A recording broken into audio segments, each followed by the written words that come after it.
Ustadz? Kayak mana ya Ustadz? Kayak mana ya Ustadz? Assalamualaikum warahmatullahi wabarakatuh. Apa kabar nih keluarga muslim? Semoga selalu diberikan kesehatan sekeluarga ya kawan-kawan, dan dimudahkan segala urusannya. Alhamdulillah, kita ketemu lagi nih kawan-kawan di program kesayangan kita. Masih di Kemyu. Kayak mana ya Ustadz? Kali ini kita masih berada di kota Medan, dan kita sudah menerima pertanyaan dari beberapa warga Medan. Kira-kira pada mau tanya apa aja ya sama Ustadz? Ya udah, kita langsung saja nih ke pertanyaan pertama. Tetap di Kemyu. Kayak mana ya Ustadz? Assalamualaikum warahmatullahi wabarakatuh. Nama saya Muhammad Dwi Putra Ramadana. Saya sehari-hari biasa dipanggil Dana. Saya ingin bertanya Ustadz tentang definisi dua harga. Contohnya seperti kita beli langsung ke rumah makan dengan harga 20.000, sementara kalau di online kok bisa menjadi 30.000. Itu kayak mana ya Ustadz hukumnya? Assalamualaikum warahmatullahi wabarakatuh. Nah, pertanyaan pertama di episode Kemyu kita kali ini adalah, bagaimana sih hukum dua harga dalam proses jual beli? Apakah hukum dua harga dalam proses jual beli dibolehkan dalam Islam? Nah, ini persoalan muamalah ya kawan-kawan. Kira-kira kawan-kawan ada yang tahu nggak ya? Daripada bingung, mendingan kita langsung aja ya tanya ke Ustadz. Kayak mana ya Ustadz? Bismillah, Assalamualaikum warahmatullahi wabarakatuh. Alhamdulillahirabbil alamin.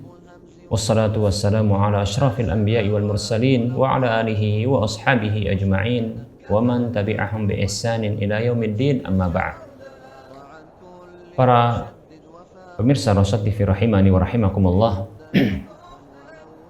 Ada pertanyaan dari saudara kita, dan kita ucapkan untuk saudara kita yang bertanya, jazahullahu khairal jaza. Semoga Allah SWT memberikan balasan terbaik untuknya. Pertanyaannya adalah terkait dengan jual beli dua harga. Kasusnya adalah bila menjual sebuah barang dagangan di warung dengan harga tertentu, namun ketika menjualnya di aplikasi dengan harga yang lebih. Baik para muslim rahimani wa rahimakumullah, kita akan membahas sedikit tentang satu larangan Nabi SAW di dalam bab muamalah yang disebut dengan an-nahyu anil bai'ataini fi bai'atin, yaitu larangan dua jual beli pada satu jual beli. Dalam beberapa hadis, seperti dalam hadis yang diriwayatkan oleh Imam Tirmizi, demikian pula An-Nasa'i, begitu juga dalam hadis yang lain tapi dengan redaksi yang berbeda. Kita akan sebutkan satu hadis yang dikeluarkan oleh Imam At-Tirmizi dalam kitab sunannya dengan nomor urut hadis 1231. Hadis ini hadis yang sahih dari sahabat Abu Hurairah radhiyallahu anhu. Ia mengatakan, nahan Nabi sallallahu alaihi wasallam, atau nah Rasulullah sallallahu alaihi wasallam an bai'ataini fi bai'atin. Nabi atau Rasulullah sallallahu alaihi wasallam melarang dua jual beli pada satu jual beli. Hadis riwayat Tirmizi. Demikian pula An-Nasa'i. Baik para muslim rahimani wa rahimakumullah, sebagian ulama mentafsirkan maksud dari larangan Nabi Shallallahu Alaihi Wasallam dua jual beli dalam satu jual beli adalah bila satu barang dagangan dijual dengan harga kontan, maka dia memiliki harga tertentu. Namun apabila dijual dengan pembayaran bertahap atau cicil, maka dia memiliki harga yang lebih tinggi. Baik para muslim rahimani wa rahimakumullah, ketika jual beli seperti ini ditawarkan, kemudian terjadi jual beli, namun tidak ada penetapan pada salah satu dari harga tersebut, namun jual beli telah berlangsung dan terjadi, maka inilah maksud dari larangan Nabi SAW, di mana pada satu barang itu terjadi dua jual beli, yaitu jual beli dengan cara kontan atau jual beli dengan cara pembayaran bertahap atau cicilan. Dua penjualan pada satu penjualan barang, demikian. Maka ini termasuk larangan Nabi SAW bila terjadinya jual beli namun tidak menetapkan salah satu harga. Bahkan ini termasuk ya jual beli gharar, di mana tidak diketahui harga pada barang tersebut. Apakah harga barang tersebut adalah harga kontan dengan nilai tertentu, ataukah harga dengan harga cicil, tentunya lebih mahal. Demikian. Ini termasuk jual beli gharar yang dilarang oleh Nabi SAW. Namun apabila dengan jual beli seperti ini, bila dalam kondisi kontan dijual dengan harga tertentu, kemudian bila dibeli dengan harga pembayaran bertahap atau cicilan, maka dengan harga yang lebih besar. Namun ketika terjadi jual beli, ketika ditawarkan dengan dua harga tersebut, lalu dipilih salah satu dari harga yang ditawarkan, kemudian barang pun berpindah kepada sang pembeli, namun dia memiliki hutang untuk dilunasi kepada sang penjual, maka seperti ini dibolehkan oleh sebagian para ulama. Demikian para muslim rahimani wa rahimakumullah. Imam Asy-Syafi'i rahimahullah ta'ala memberikan tafsiran terhadap ya, jual beli atau larangan dua jual beli dalam satu jual beli adalah jual beli yang mempersyaratkan adanya jual beli yang lainnya. Beliau mengatakan ya termasuk makna dari larangan jual beli dua penjualan atau dua jual beli dalam satu jual beli adalah seseorang yang mengatakan ya, aku jual rumahku dengan syarat ya dibeli budakku, demikian, seperti itu, atau ya dengan syarat aku membeli budakmu. Nah demikian ya menurut Imam Asy-Syafi'i rahimahullahu ta'ala, yaitu jual beli yang mempersyaratkan adanya jual beli yang lainnya dalam satu akad transaksi jual beli. Nah ini termasuk yang dilarang menurut Imam Asy-Syafi'i rahimahullahu ta'ala. Adapun dalam kasus yang ditanyakan tadi, apakah ini termasuk bentuk dua jual beli dalam satu jual beli? Baik para muslim rahimani wa rahimakumullah. Tentunya perlu kita lihat, bila maksud ketika menjual di warung, kita katakan satu warung kuliner ya, atau warung apa saja, ketika dijual di warung tersebut secara offline, langsung pembeli membeli di warung tersebut dengan harga tertentu, kemudian ketika dia membeli dan si warung menjualnya ya melalui aplikasi penjualan, maka dengan harga yang lebih mahal, apakah ini termasuk larangan ya dua jual beli dalam satu jual beli? Maka wallahu ta'ala alam, saya condong ini tidak termasuk ya ke dalam larangan dua jual beli dalam satu jual beli. Mengapa demikian?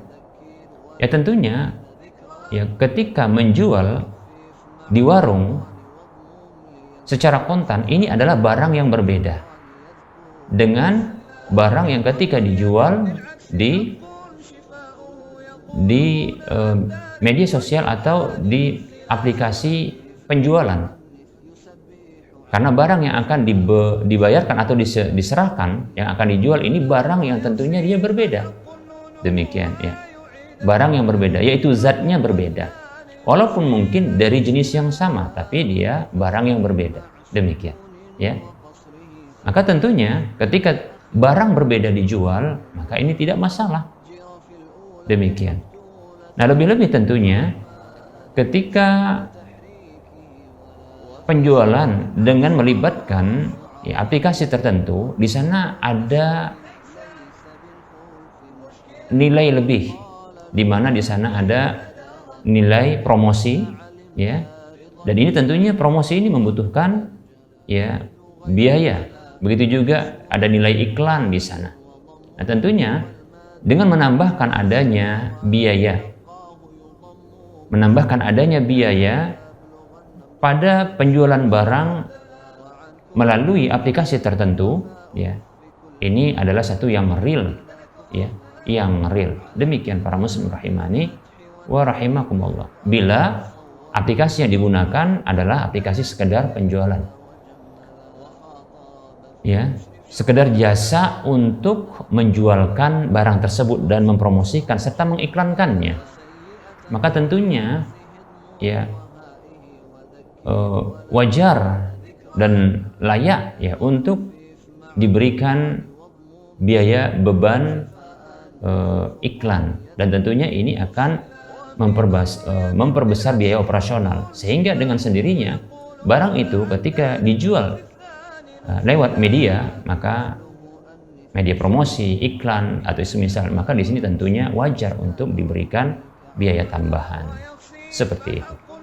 Namun berbeda halnya apabila ya ternyata ada pensyaratan, ya, pensyaratan dari pihak perusahaan aplikasi ini ketika para calon customer ya ketika ingin membeli barang-barang dagangan yang diiklankan atau yang dipasarkan lewat aplikasi tersebut, ini mereka harus ya deposit uang terlebih dahulu. Lantas mereka akan mendapatkan berbagai bentuk hadiah.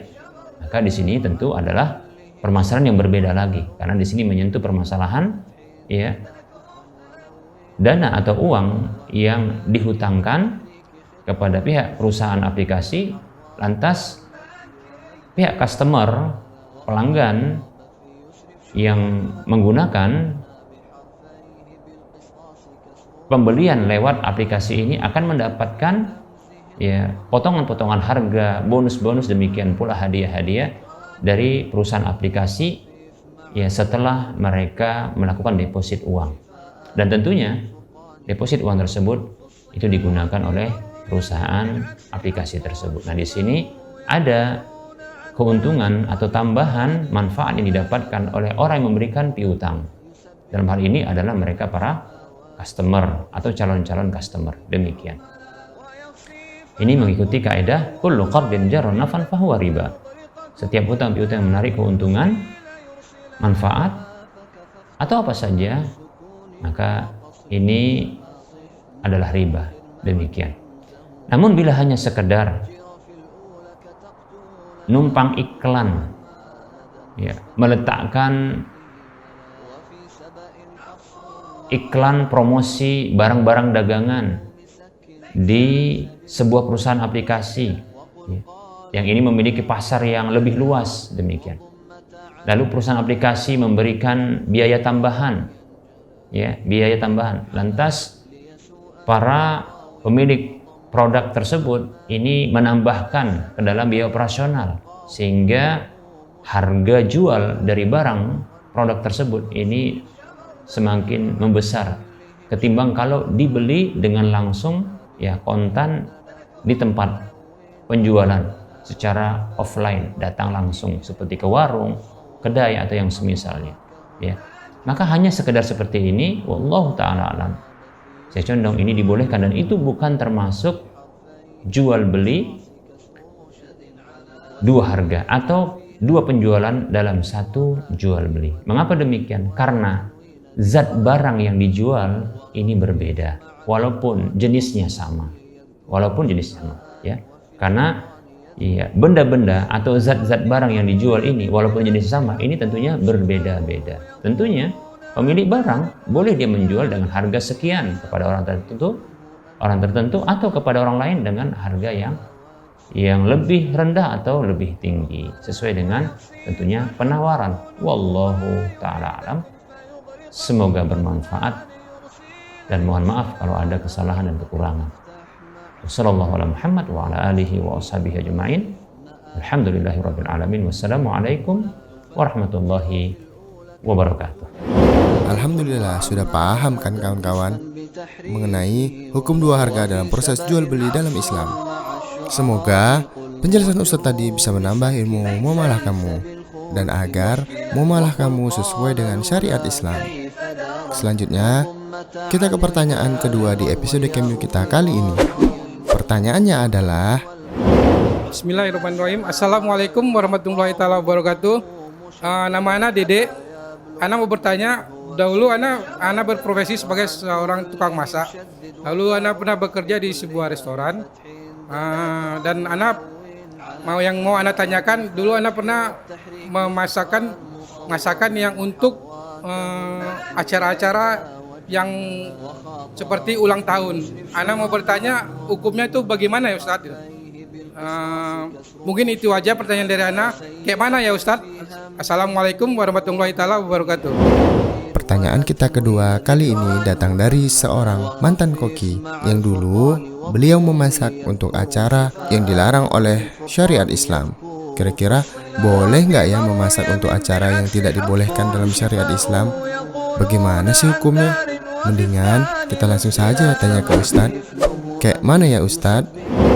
Bismillah, assalamualaikum warahmatullahi wabarakatuh.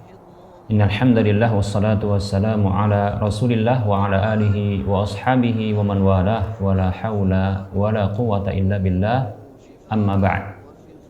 Para pemirsa Rasyad TV rahimani wa rahmakumullah, ada pertanyaan dari saudara kita dan kita ucapkan terima kasih untuk saudara kita yang bertanya. Dan semoga Allah Subhanahu wa taala senantiasa memberikan kebaikan kepadanya di mana saja dia berada. Pertanyaan adalah seputar tentang kegiatan chef atau koki yang menghidangkan atau menyajikan makanan, masakan untuk acara-acara kemaksiatan seperti contohnya ulang tahun atau bahkan acara-acara yang mengandung kekufuran seperti Natal dan seterusnya. Baik para muslim rahimani wa rahimakumullah, sesungguhnya menghidangkan makanan atau menyajikan makanan untuk sebuah acara-acara yang mengandung kemaksiatan, yang acara ini zatnya adalah tidak diridhoi oleh Allah Subhanahu wa taala. Zat dari acara ini adalah kemaksiatan, bentuk bermaksiat kepada Allah Subhanahu wa taala. Ulang tahun adalah bentuk meniru orang-orang kafir. Natal adalah bentuk kekufuran karena bentuk melegitimasi terhadap kekufuran ketuhanan Nabi Isa alaihissalam dan seterusnya dari acara-acara yang mengandung kemaksiatan, bahkan di sebagiannya mengandung kekufuran. Nah, zat dari acara ini maka tidak boleh didukung, tidak boleh ditolong dan tidak boleh dibantu. Allah Subhanahu wa taala berfirman dalam surah Al-Maidah ayat 2, A'udzu billahi minasyaitonir rajim. Wa ta'awanu 'alal birri wat taqwa wa la ta'awanu 'alal ismi wal 'udwan. Allah berfirman, dan saling tolong menolonglah kalian di atas kebajikan dan ketakwaan, di atas kebajikan dan ketakwaan, dan janganlah kalian saling tolong menolong di atas dosa dan permusuhan. Dan tentunya kemaksiatan merupakan dosa, lebih-lebih kekufuran, bahkan ya termasuk diantaranya adalah kesyirikan. Oleh karenanya tidak boleh ya membuat makanan, menghidangkan makanan untuk acara-acara tersebut, karena itu merupakan bentuk dukungan. Itu merupakan bentuk bantuan terhadap acara tersebut. Nah, tentunya akan semakin meriah. Apalagi contohnya masakan-masakan itu memiliki nuansa khas, nuansa khusus bagi acara tersebut. Demikian para muslim rahimani wa rahimakumullah. Dan tentunya chef atau koki ini itu mendapatkan perintah dari atasannya, orang yang barangkali menggajinya. Para muslim rahimani wa rahimakumullah, siapapun yang memerintahkan dengan sebuah perintah yang bila perintah tersebut bertentangan dengan ketetapan Allah Subhanahu wa taala, aturan Allah Subhanahu wa taala, aturan syar'i yang telah Allah Subhanahu wa taala gariskan, maka tidak boleh bagi kita untuk memenuhi perintah tersebut. Mengapa? Karena sesungguhnya Allah Subhanahu wa taala lebih layak untuk ditaati dan dipatuhi perintahnya, untuk diikuti aturannya, ketimbang makhluk manusia yang tidak memiliki jasa apapun, melainkan hanyalah jasa-jasa terkait dengan dunia. Allah Subhanahu wa taala yang menciptakan kita, yang memberikan berbagai kenikmatan kepada kita, maka Allah lebih layak untuk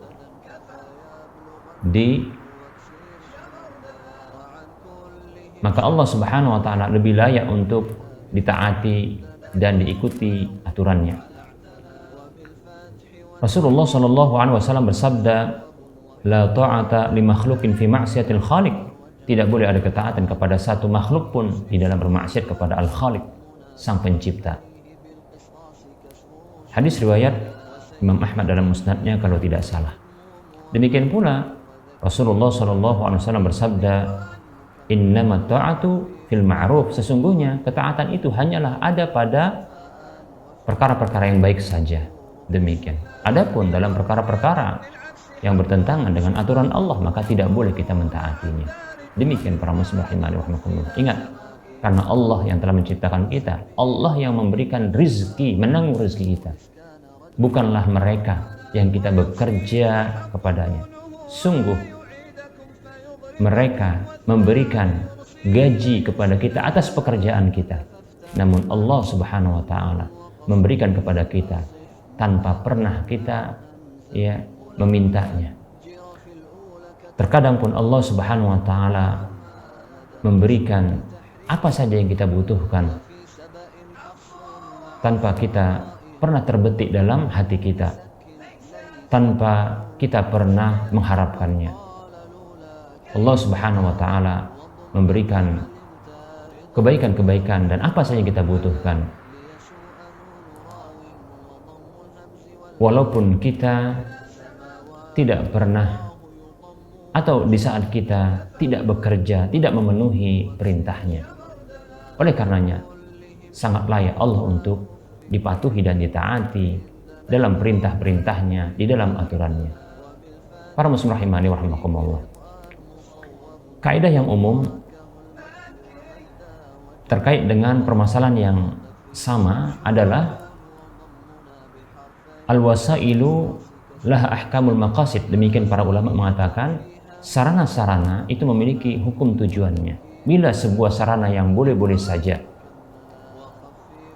ternyata sarana ini diarahkan untuk sebuah tujuan kemaksiatan, kekufuran, kesyirikan, kedurhakaan kepada Allah Subhanahu wa taala, maka sarana tersebut memiliki hukum seperti tujuannya. Demikian.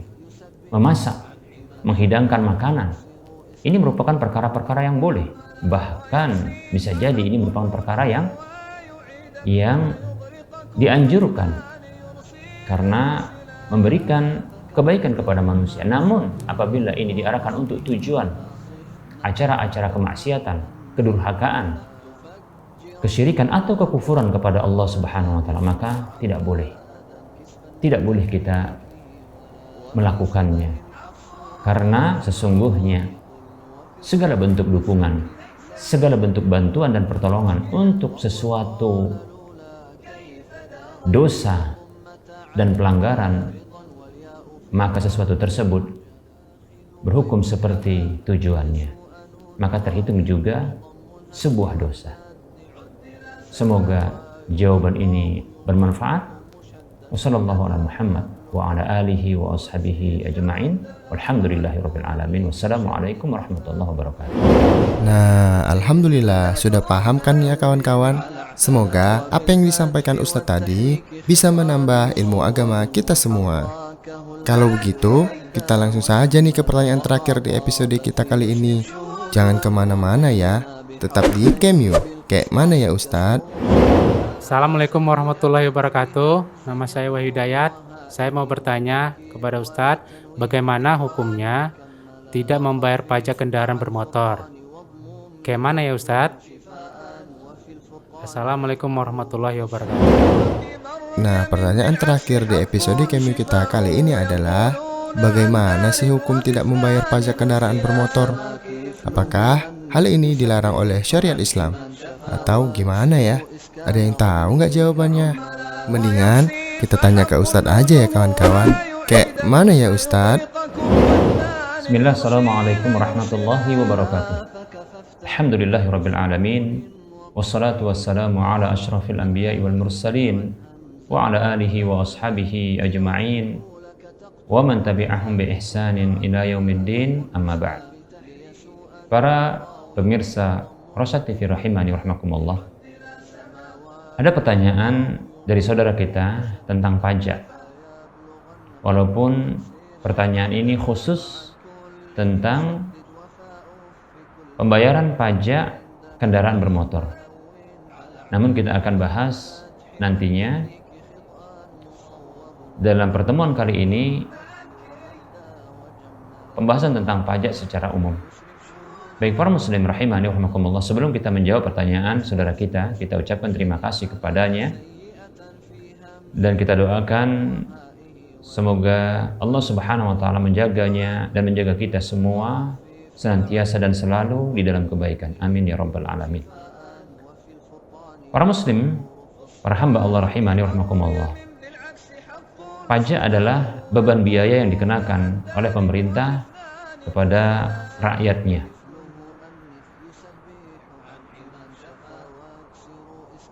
Sesungguhnya terjadi perbedaan pendapat di kalangan para ahlul ilmi tentang permasalahan pajak ini. Ada yang mengharamkan pajak ini karena atas dasar kezaliman, dan itu dimasukkan ke dalam istilah mukus atau bentuk mufradnya adalah maks. Berdasarkan sabda Nabi SAW, menurut mereka ini dalil yang dijadikan oleh sebagian ulul ilmi yang mengharamkan pajak itu berdasarkan hadis Rasulullah SAW ini. Itu hadis dari Uqbah bin Amir radhiyallahu anhu yang mengatakan Rasulullah SAW bersabda, la yadkhulul jannata sahibu maks. Hadis riwayat Ahmad dalam musnadnya dan yang lainnya. Hadis yang sahih. Rasulullah SAW bersabda, tidak akan masuk surga sahibu maks, yaitu orang atau pelaku yang melakukan maks. Maks menurut pendapat yang pertama ini yang mengharamkan diterjemahkan dengan pajak. Baik para muslim rahimani wa rahimakumullah, berdasarkan pendapat ini yang mengharamkan bahwasanya pajak itu merupakan bentuk kezaliman, tentunya seseorang yang tidak membayar pajak yang telah ditetapkan dan dibebankan oleh pemerintah kepada rakyatnya, termasuk diantaranya adalah pajak kendaraan bermotor, maka tentunya boleh bagi rakyat untuk tidak membayarnya. karena merupakan bentuk mengurangi kezaliman atas dirinya. Seseorang yang dizalimi tentunya boleh bagi dirinya untuk menghindar dari kezaliman tersebut. Boleh bagi dirinya untuk menghindar dari kezaliman tersebut. Maka tidak menjadi dosa. Dan kalau seseorang yang dizalimi, dia menghindar dari sebuah kezaliman yang diarahkan kepada dirinya. Demikian. Tentunya ini menurut pendapat pertama yang mengharamkan pajak, karena mengkategorikan pajak tersebut adalah termasuk maks atau mukus bentuk jamaknya, yaitu yang merupakan kezaliman. Demikian. Baik para muslim rahimani rahimakumullah, ada pendapat yang lain yang menyatakan bahwa pajak itu boleh. Pajak itu boleh. Karena pajak ini adalah beban atau dana yang ditarik oleh pemerintah dan dibebankan kepada rakyatnya, lalu dikembalikan maslahatnya kepada masyarakat, kepada rakyatnya. Sehingga boleh bagi pemerintah untuk mengambilnya, dan akhirnya menurut pendapat ini pajak itu adalah dibenarkan. Nah tentunya dalam hal-hal yang dia tidaklah secara zatnya adalah sebuah yang terlarang, seperti contohnya mengambil pajak dari perusahaan rokok atau tempat prostitusi. Ya tentunya ini merupakan hal yang dilarang tentunya. Ini sekedar contoh saja. Namun secara umum pada hal-hal yang tidak terdapat larangan pada zat sesuatu yang diambil pajak darinya, maka menurut pendapat ini adalah dibolehkan. Demikian. Sehingga mentaati pemerintah di dalam pembayaran pajak ini merupakan sebuah hal yang wajib berdasarkan firman Allah Subhanahu wa taala dalam surah An-Nisa ayat 59. A'udzubillahi minasyaitonirrajim. Ya ayyuhalladzina amanu athi'ullaha wa ati'ur rasula wa ulil amri minkum. Wahai orang-orang beriman, taatilah Allah dan taatilah Rasul dan orang-orang yang memegang urusan kalian di antara kalian. Demikian. Baik para muslim rahimani rahimakumullah, di antara urusan yang dipegang oleh pemerintah adalah urusan masalah pajak ini. Nah, tentunya bagi pendapat ini, bagi orang-orang yang berpendapat bolehnya pajak tersebut, maka haram, tidak boleh baginya untuk lari dari kewajiban membayar pajak, termasuk adalah membayar pajak kendaraan bermotor. Demikian para muslim rahimani wa rahimakumullah. Nah, ini perbedaan pendapat ya, sebagai bentuk keadilan, dan kita sebutkan ya perbedaan pendapat ini. Namun perlu kita ketahui bahwasanya beban-beban biaya yang dikenakan oleh pemerintah dan diambil oleh pemerintah tersebut dari rakyatnya, tentunya ini ada berbagai bentuknya. Yang disebut dengan pajak, dalam istilah fikih disebut dengan ad-dharibah, yaitu pajak, beban biaya yang dikenakan kepada rakyat. Baik para muslim rahimani wa rahimakumullah, sesungguhnya itu ada dua. Yang pertama adalah pajak-pajak yang memang dia dibolehkan. Yang kedua adalah pajak-pajak yang dia dilarang. Baik para muslim rahimani wa rahimakumullah, pajak apa saja yang dibolehkan? Yaitu beban-beban biaya yang ditetapkan oleh pemerintah dan dibebankan kepada rakyatnya dan diambil dari mereka, disertai adanya kompensasi yang maslahat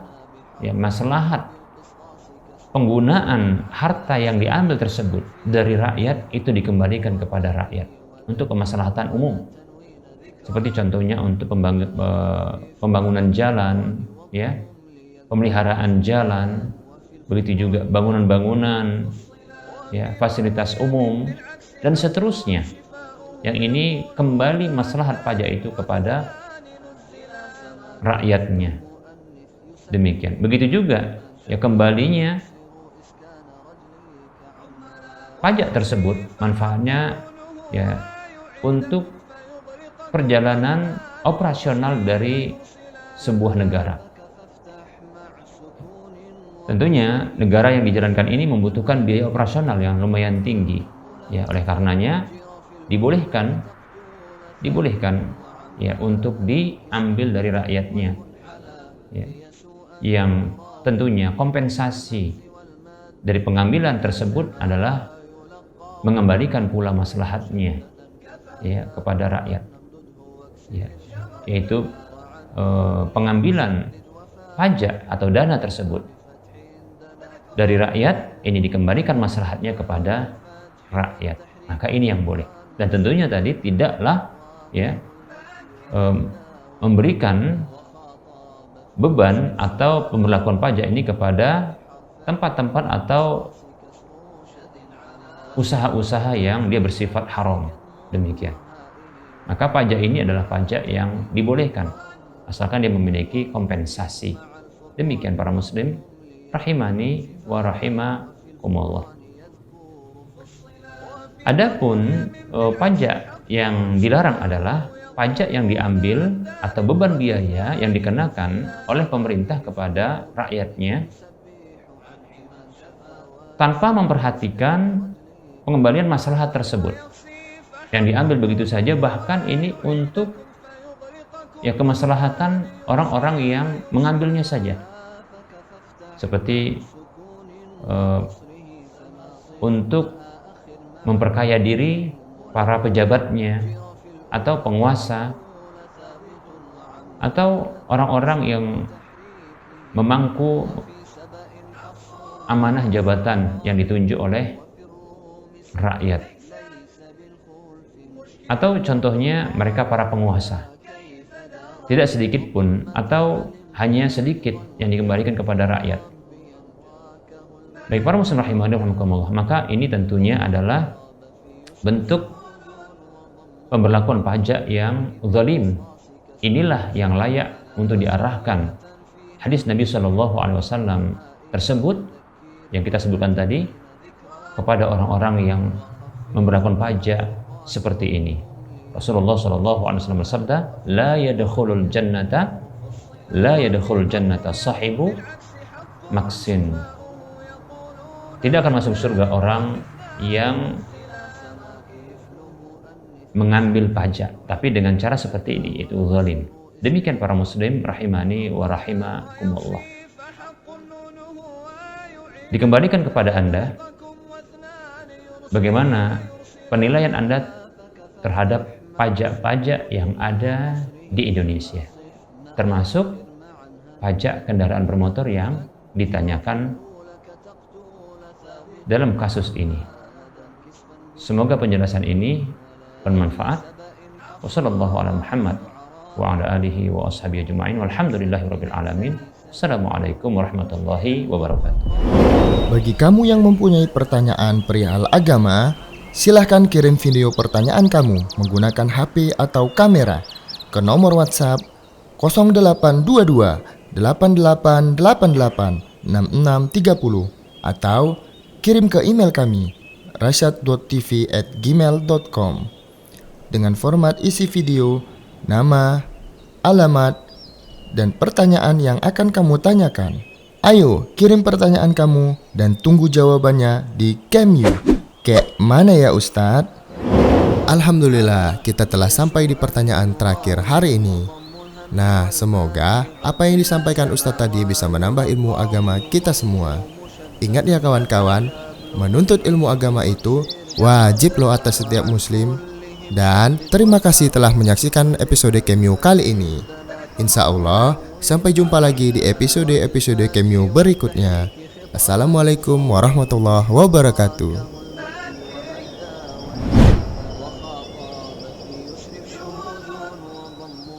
بحرف كفيه بالقسطاس كسر شد على وسيئة في همزه اضموم وهائه وذكر ولا تنوين ذكرا مكملا وخفف مع الفرقان واضموم ليذكروا شفاء وفي الفرقان يذكر فصلا وفي مريم بالعكس حق شفاؤه يقولون عن دار وفي الثاني نزلا سما كفله أنث يسبح عن حما شفا واكسر إسكان رجلك عملا ويخصي فحق نونه